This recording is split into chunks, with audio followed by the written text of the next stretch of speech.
بسم اللہ الرحمن الرحیم۔ مسلم شریف کی حدیث ہے، حضرت جابر رضی اللہ عنہ سے روایت ہے۔ حضرت جابر رضی اللہ عنہ فرماتے ہیں کہ ہم لوگوں نے رحمت کونین صلی اللہ علیہ وسلم کے ساتھ حدیبیہ کے سال اونٹ کی قربانی 7 افراد کی طرف سے کی تھی۔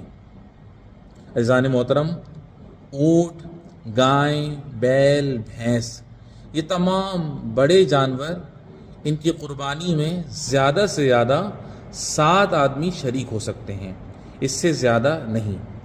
اور ایک بات اور بھی غور طلب ہے کہ 7 جو قربانی میں شریک ہیں وہ صحیح العقیدہ ہوں اور ان سب کی نیت بھی خالص ہو، یعنی خالصتاً اللہ کی رضا کے لیے، اللہ کی رضا کی حصول کے لیے ان کی قربانی کی نیت ہو۔ اللہ رب العالمین ہمیں صحیح معنوں میں اپنی بارگاہ میں قربانی کرنے کی توفیق عطا فرمائے۔ وآخر دعوانا ان الحمد للہ رب العالمین۔